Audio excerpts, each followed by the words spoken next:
est souvent célébré comme l'un des pays en Afrique, sinon le pays en Afrique le plus sécurisé, le plus propre et l'un des pays les plus avancés en termes de développement. Oui, ce n'est pas faux. Effectivement, la propreté, la sécurité, les progrès sont vraiment remarquables dans ce pays par rapport à beaucoup d'autres pays africains. Et ce n'est pas pour rien que beaucoup tombent amoureux de ce pays à leur première visite.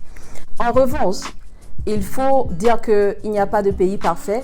Et le but de cette vidéo, c'est de partager avec toi des choses qui sont importantes que tu dois savoir aussi avant de commencer à préparer ta valise pour Kigali. Que tu viennes visiter ou t'installer, il y a des choses importantes que tu dois savoir pour avoir un séjour agréable. Et dans cette vidéo, je vais te partager trois de ces choses que tu dois savoir à tout prix avant de venir. C'est des choses que personnellement, j'aurais aimé savoir ces choses-là.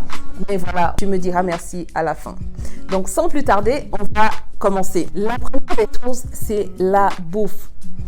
Pour ceux qui sont habitués, notamment les Africains de l'Afrique de l'Ouest et de l'Afrique centrale, pour ceux qui sont habitués à manger super épicé, en faisant vos valises pour venir à Kigali, pensez à rajouter vos épices dans vos sacs et éventuellement même à venir avec votre bouffe. Bon, j'exagère, mais c'est pour dire que la nourriture à Kigali peut être très fade pour les gens qui ne sont pas habitués, pour ceux qui sont habitués à manger épicé, simplement pour dire qu'eux, ils ne mangent pas épicé ici.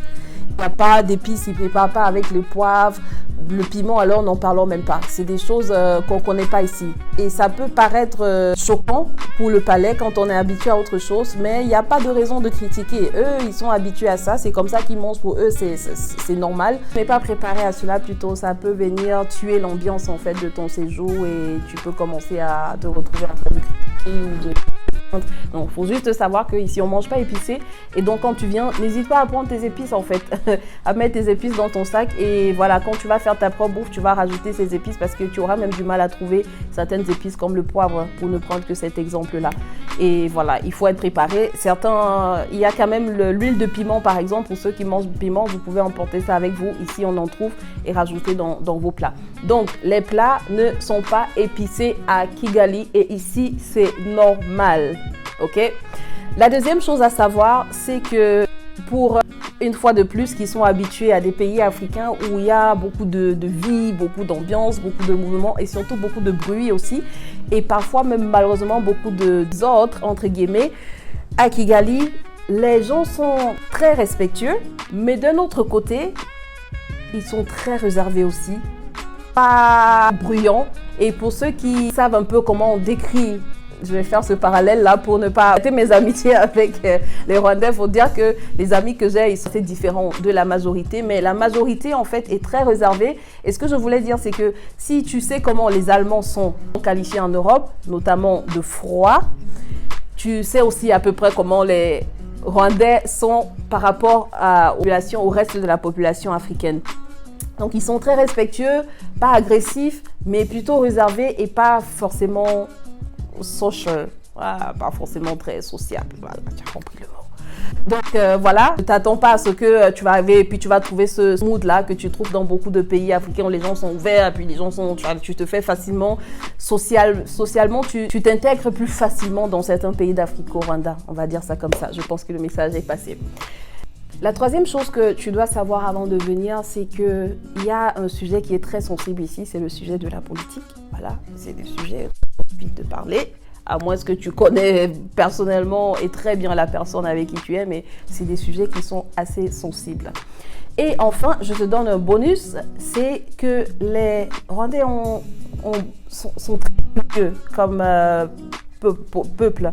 C'est-à-dire qu'ils n'expriment pas beaucoup, mais ils ont tendance un peu à mettre leur nez dans les affaires, c'est-à-dire à vouloir savoir ce qui se passe, être super curieux. Ça peut être choquant quand on n'est pas habitué et ça se traduit par exemple par la façon dont ils regardent les gens. C'est-à-dire tu marches dans la rue des fois et puis les gens te regardent.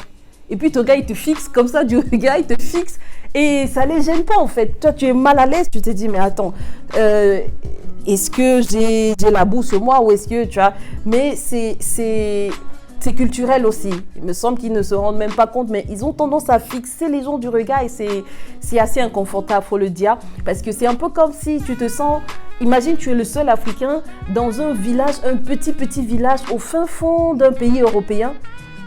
tu es le seul Africain, le seul noir dans un village et tu vas marcher, forcément, les gens vont te regarder comme ça, comme un extraterrestre, tu vois. C'est un peu cette sensation qu'on a des fois quand on est au Rwanda et qu'on n'est pas habitué à ça. Les gens ont tendance à... C'est-à-dire, tu peux passer et les gens s'arrêtent carrément de faire le truc, ils te regardent.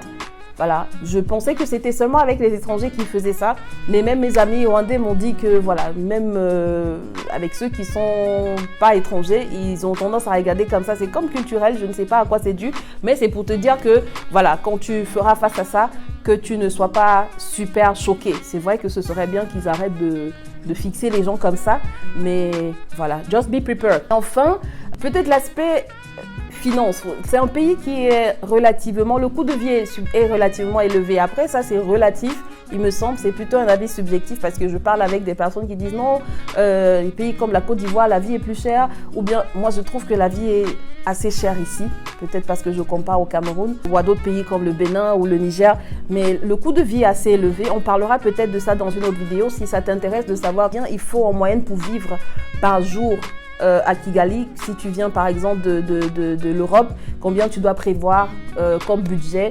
journalier par semaine si tu viens pour un mois par exemple. En termes de déplacement, de coût de vie, de logement, on pourra faire une autre vidéo par rapport à cela. Si ça t'intéresse, tu me le dis en commentaire.